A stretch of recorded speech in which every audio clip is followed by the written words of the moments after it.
Most welcome dear students. यदि ज्यादा number पाने की इच्छा तो डीजे सर चैनल से जरूर लीजिएगा शिक्षा।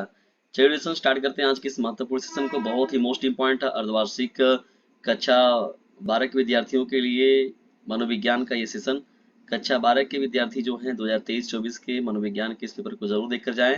देखिए डिस्कशन कौन कौन से प्रश्नों को शामिल किया गया है, ये प्रश्न बहुत ही इंपॉर्टेंट रहेंगे आपके एग्जाम के दृष्टिकोण से। देखिए मनोविज्ञान का पहला प्रश्न क्या है डिस्कशन बहुविकल्पीय प्रश्न में, बुद्धि लब्धि के संप्रत्यय का प्रतिपादन किसने किया? बी ने, विलियम स्टर्न, जेपी दास, इनमें से कोई नहीं। तो देखिए डिस्टेंस ये जो थे विलियम स्टर्न थे। कौन थे? William stern. यहाँ पर देख सेकंड प्रश्न की ओर बढ़ते हैं, ख प्रश्न की ओर। बहुबुद्धि सिद्धांत का प्रतिपादन किसने किया?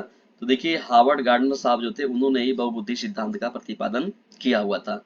निम्नलिखित में से किस स्व का प्रकार नहीं माना जाएगा? पहचान स्व, व्यक्तिगत, सामाजिक स्व, संबंधात्मक स्व। ठीक है, इसमें से बताइए कौन सा ऑप्शन सही होगा।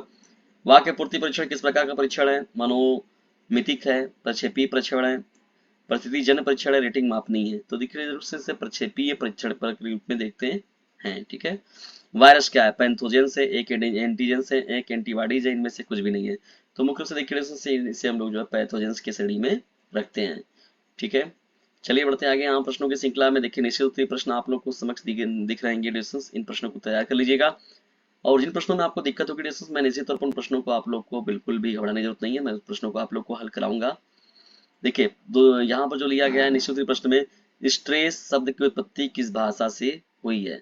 तीसरा देखिए प्रश्न क्या है यहाँ पर, वाय आसेदकों या दबाव कारकों के प्रति प्रतिक्रिया को क्या कहा जाता है? एक्रोफोबिया का क्या अर्थ होता है? ट्रिजोमी 2 का अन्य नाम क्या है? छठवां जो है, किसने बुद्धि को सार्वभौम क्षमता कहा है? किसने बुद्धि को सार्वभौम क्षमता कहा है? ठीक है, ये प्रश्न संख्या आप लोगों का क्या हो जाएगा? 6 हो जाएगा।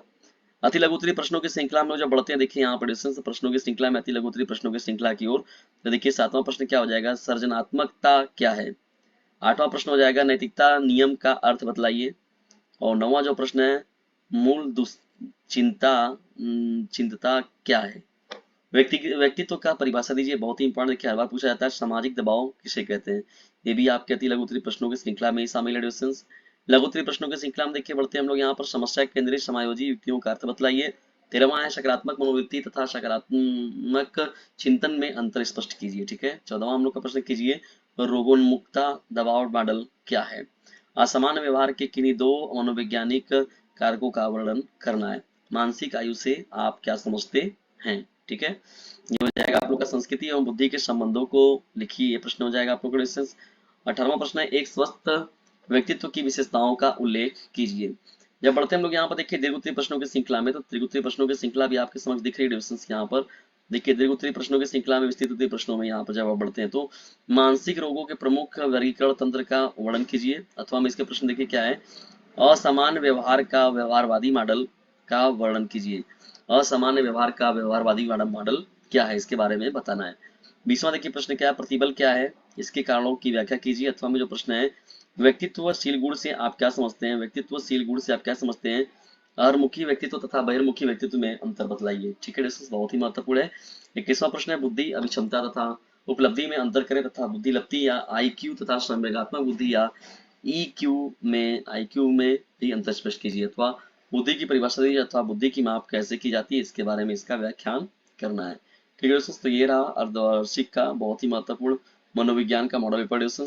ये महत्वपूर्ण मॉडल पेपर आप लोग कैसा लगा, इसके बारे में कमेंट बॉक्स में जरूर बताइएगा।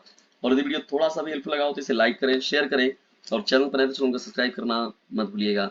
और याद रखिएगा, यदि ज्यादा नंबर पाने की इच्छा तो डीजे सर चैनल से जरूर लीजिएगा शिक्षा। ठीक है दोस्तों, खुद भी लाभ उठाइए इस चैनल का और लोगों को भी लाभान्वित कीजिए इस चैनल से, जिसका नाम है डीजे सर। और इसे दूर तक फैलाइए, इसे शेयर कीजिए। ठीक है, और इससे ताकि सभी लोग लाभान्वित हो सके और डीजे सर चैनल से फ्री लाभ उठाकर वो अपनी एक बोर्ड एग्जामिनेशन में अपनी एक अलग पहचान बना सके। तो डीजे चैनल का इतना हेल्प आप लोग को जरूर करना है कि इसे अपने क्लासमेट पर शेयर जरूर करना है।